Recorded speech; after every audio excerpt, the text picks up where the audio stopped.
this is what I wanted to open the class with today, is you finding the center of mass of a set of bowling pins. You're right, these are bowling pins. And I think you can probably figure out just by symmetry where the center of mass is. I mean, just think it through real quick. If I draw a line here, that's pretty symmetrical already, isn't it? And can we all agree that the center of mass of the system is probably going to lie somewhere along this red line?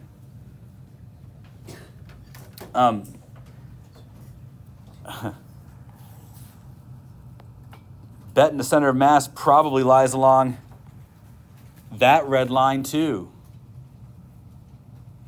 Telling me that the center of mass is probably where those two lines cross. Let's see if you can do that mathematically. Assuming we all agree that that line is where the center of mass is, if each bowling pin has mass m, and each row is separated by a distance x,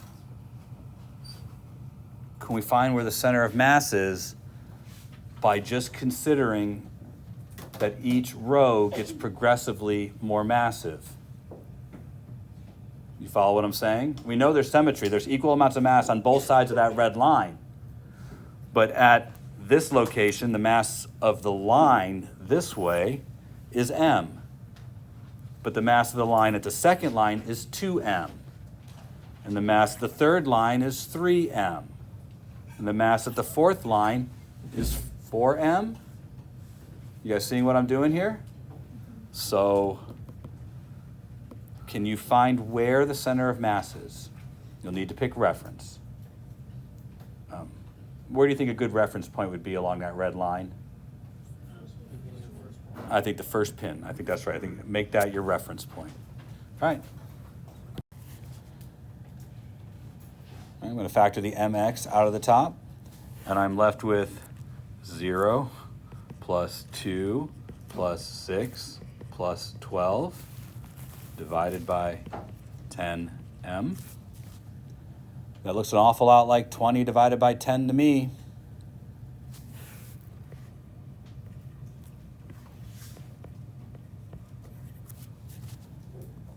I'm not surprised 2x is right there, right where the second, that middle pin is. We're going to get reasonable answers. The thing I want to bring up here is that the glass drops on the tile, shatters. Glass dropped on carpet just kind of bounces. They're going the same speed, right? They got dropped from the same height. They got dropped from your hand. And it shatters when it hits the carpet. When it hits the tile, and doesn't shatter when it hits the carpet. But they hit the ground at the same speed. You would say it's because the carpet is soft. Well, physics would say, how do I define that? What's happening that makes the soft one less able to break the glass than the hard surface? I mean, that's what physics will attempt to do. Make a prediction about where's that threshold? How soft does it have to be to not break the glass? There's probably a range of softness. There's a range of possible floor products. The first thing you have to know to understand why there is a thing in physics that's about this is to understand something that we haven't talked about yet called momentum. Momentum is another way of measuring inertia. It's inertia while moving. And is a seminal concept in physics, just like energy. One of the more pivotal pieces of information. Now, we've talked about inertia before. Inertia is a resistance to changes in motion. Momentum is a measure of that same resistance to change in motion while moving. What's suggested, and you can see it right here on the board, that the faster something is moving, the more momentum it has, which means it's more difficult to change the motion of something that's moving than it is to change the motion of something that's not moving. That's what that says. That's worth writing down because you won't remember that. And you'll say I don't say those things, but I do. This is a measure of an object's inertia while moving, which means that the more something is moving, the more difficult it is to change its motion. That's what inertia is about. Now, part of the reason I'm bringing this up is because in order to change something's momentum, we apply an impulse. That's what the word impulse means. Impulse is change in momentum. Now, trust me, you already understand that a force causes an acceleration, and accelerations change velocity, and momentum is linked to velocity. This is just another way of expressing those same things. We're using the word impulse here because it's specifically referenced to changes in momentum. Now, I don't know why we use a lowercase p for momentum. It makes no sense to me either, but that's the symbol. So lowercase p. Next, yes, it's a vector, so I have the bar over the top of it. The direction of momentum is the direction of the velocity. So if you throw a ball forward, momentum is forward. Okay, so it has the vector. I start paying attention then. It's not like energy. Energy had no direction. So although momentum and energy are similar, they are not the same. And no, I know you'll bring this up. It looks to some of you who have calculus will bring this up that it looks like momentum is the derivative of energy. Well, there are relationships that somehow derive from something else other than calculus. So I don't want you to think that, yeah, you take the derivative of energy and you get momentum. That's not a thing. They have similar structure, but the way they got there is different. What I do want to bring up is that we use what's called an impulse to change something's momentum. Applying an impulse is how you change something's momentum. Have you ever done an egg toss before, or like a water balloon toss? Right? You throw the water balloon at your friend, and they try to catch it. And the goal is not to break the water balloon, and the group that's the furthest apart wins the stupid prize, whatever the stupid prize is. When you start getting far enough apart, how do you catch the water balloon without breaking it? Right? Yeah, you don't stand there stoically and let it smash into your hands. You kind of cup it and bring it back with you, right? You want to take a little time to stop it. You understand that? Because if you don't take enough time to stop it, the water balloon breaks, right? If you just stay there, it hits your hand, it breaks almost immediately, right? So you make it take time to stop. That's what applying an impulse is all about. It's taking time to apply a force. You see, impulse has two sides to it.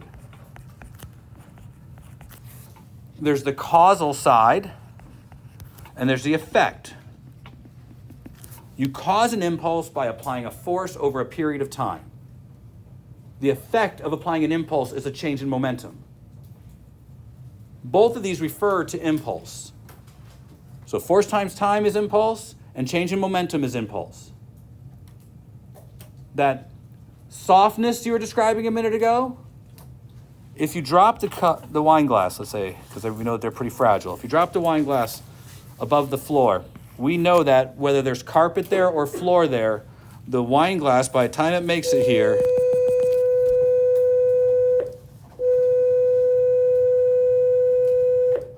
it has the same momentum, whether it was dropped above carpet or dropped above tile, right? Because it has the same velocity, which means the floor is going to stop the wine glass, correct? So the same change in momentum, whether we hit tile or whether we hit carpet, right? Because they're both going to be brought to rest. Well, the carpet takes longer. Same change in momentum, more time means less force. That's why you catch the water balloon taking more time. Everybody see how that works? Softness is about the time it takes to change momentum. That's what softness is.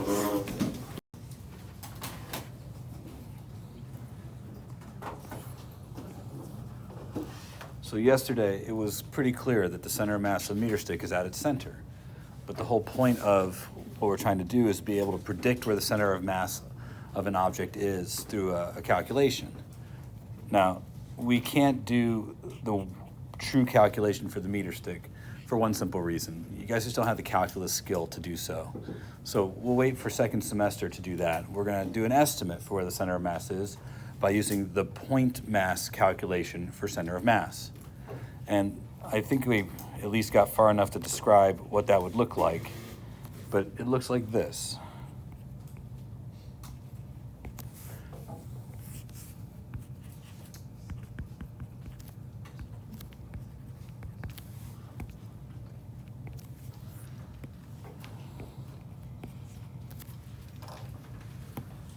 we go. Now, this is one-dimensional. If you have a two-dimensional problem, then you would have to do this once in each dimension. So right now we're talking about a one-dimensional problem, so it'll simply be us looking at the meter stick, and we're going to assume that it's linear enough, meaning it's not very thick or not very wide, so most of the things about its center of mass will be in a one-dimensional way, one-dimensional plane. So we're going to just practice this for a couple of one-dimensional examples and then talk about how we would deal with a two-dimensional example. First, this is a single object, and so applying the point mass calculation to a single object means that we have to artificially break up the object into pieces. So that's what we're going to do. We're going to take our object and artificially break it up into individual pieces. And I think that we talked about it yesterday. I could set it back up, but you can visualize the meter stick, right? So it doesn't really matter how we break it up, but I think it works best if we do it in a uniform way. So take the meter stick and break it up into a specific number of equal size parts. Now, I had measured the mass of the meter stick yesterday. It's 65 grams. So I suggest we break the meter stick up into 10 pieces. So 1, 2, 3, 4, 5, 6, 7, 8. So 10 pieces. And although I just kind of haphazardly wrote those pieces across, if we were breaking up a meter stick into 10 equal-sized pieces, how wide would each piece be? Very good. Well, at least we can get that out of you, 10 centimeters. All right, so we'll assume that each piece, being uniform, has its mass in its center. Again, this is an estimate. Truthfully, I'd like to do this using calculus, but we can do this with the point mass summation formula too. But again, your first step is to break your object up into pieces. Now, this formula requires you to do a couple of things in order to use it. This would be true for any calculation of center of mass. I'll remind you, the center of mass is a location. We're trying to find a place within the object. So because it's a location, you need reference. You need to pick where you're measuring from.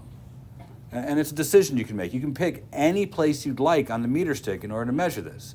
I think it makes the most sense for us, since we're using a meter stick, to just pick one end and say I'm measuring from an end. You can pick anywhere you want. I could pick over here if I want. It just doesn't make any sense to pick over there. So you pick a point that you're going to use as your reference. And now all of these x's are measured relative to that starting point. For example, where is the first piece's center of mass? 5 centimeters. Where's the second piece's center of mass? All right, so we have 10 pieces, and you know where each piece's center of mass is. And what is the mass of each piece? 6.5. So could you do this now? Could you find the center of mass of the meter stick with the 2 pieces of information you just told me? Wait, how do we get 6.5? It was 65 grams total and broke it up into 10 pieces. All good? Yes. Try it. There's not a whole lot to tell you after this. There's just arithmetic and following along with what this tells you to do. It's just a sum.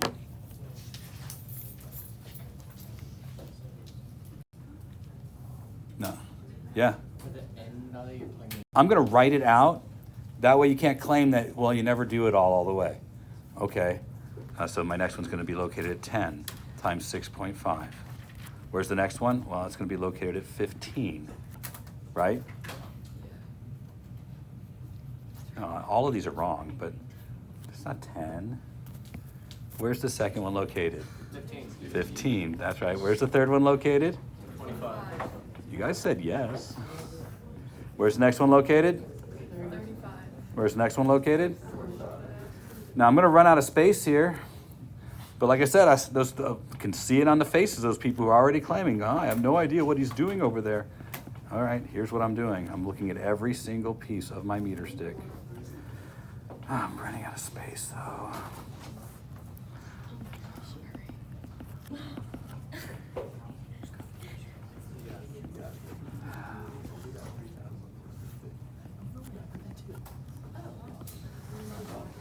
You plugged it. Oh, you used that.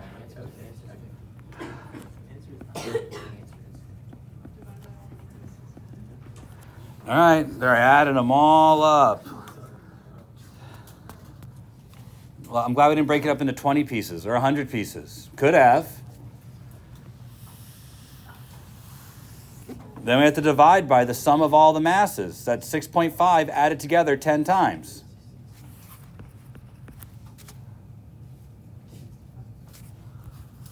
Center of mass. This is what it is. That's all it is.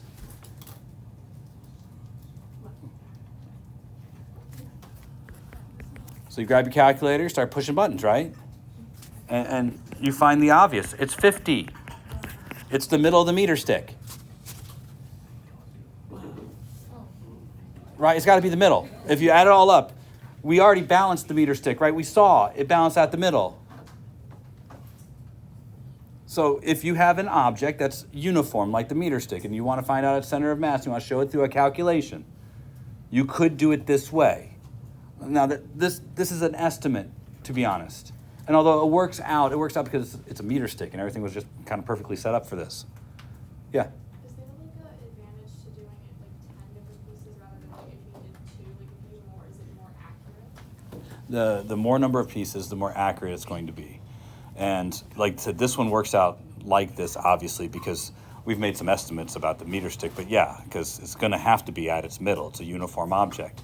If we had something that was maybe more interesting, something that was more non-uniform, well, then we might find that the more number of pieces will make it more and more accurate. Now, that is, at its essence, what taking this formula and turning it into this formula does. Technically, going from here to here is breaking it up into an infinite number of pieces. That's why we learn calculus, for that purpose alone. Now, this is how the point mass example is supposed to work. But again, taking a single object like this and breaking up into pieces, that's probably not how you're going to use it. There are other ways to use this. So one of the examples is you could be asked to find the center of mass between the Earth and the Moon. This is something that you will have to do next semester when we do orbits. So if I asked you to find where is the center of mass between these two, you would need some information to do so. For example, you would probably need how far apart they are, 384 times 10 to the 6th meters. You'd need some mass information, like the moon is 7.37 times 10 to the 22nd kilograms, and the Earth is 5.98 times 10 to the 5 times 10 to the 24th kilograms. This is information about the Earth and Moon system. So if I asked you, could you calculate where the center of mass between the Earth and Moon are using the formula we just used, could you do so? Try.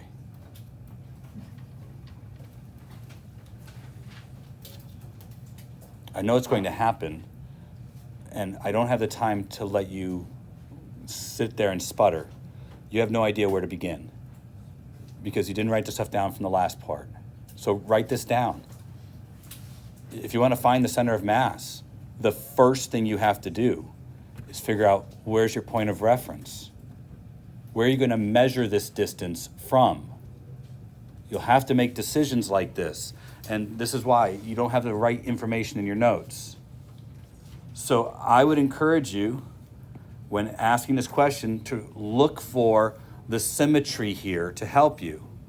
I think we're probably looking at finding the center as a point somewhere along this yellow line. Wouldn't you agree? That connects the two objects together, turns our problem into a one-dimensional problem, right? We know that 2 points define a line. We're looking for the center of mass between 2 points, the Earth and the Moon. Now, that's not enough to answer the question where you're starting from, so pick a place to start from. You could pick the middle. If you do that, like find a place right in the middle, this is a bad idea, mind you, But if you do pick the middle, I need to remind you that a location is a vector. So if you do pick the middle, one side of this will have to be the positive direction, and one side of this will have to be the negative direction. If you had 3 objects, you may have no choice but to pick a place in the middle. On the other hand, with only 2 objects, I think it makes the most sense to just pick the middle of one of the objects as your starting point. I'm going to ask you now to find the center of mass between the Earth and Moon using the center of the Earth as your reference point. Now again, I'm not sure if you know what to do next. So I will remind you that it's a summation, and my index is going to start at object number 1 and is going to go to object number 2. There are 2 objects. And I'm going to take the location of the first object times the mass of the first object, and then the location of the second object times the mass of the second object.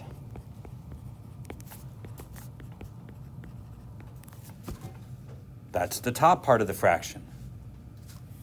Then I'm going to divide by the total mass of both objects.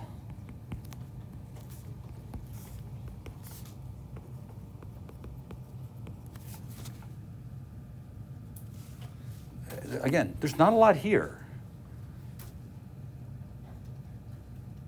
Is that enough information? I have done almost all the hard work for you.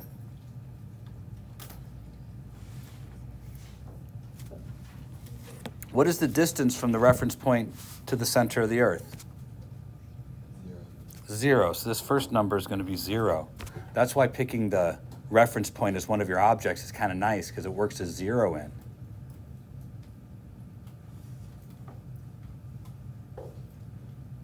But now you're going to need to find the distance to where the second object is from your reference point. Yeah, it's right there on the board, yeah. You guys do the rest. Produce me an answer. And let me see. Let me find those hate faces, because they're the ones I'm calling on. There's a good one. So if you've done it twice. So we've done 2 examples. Yeah? Okay. So add something that was, say, 2-dimensional. Well, then we'd have to do this problem twice. Once in the x direction and once in the y direction. So, and obviously 3-dimensional, you'd have to do this problem 3 times, once for each dimension.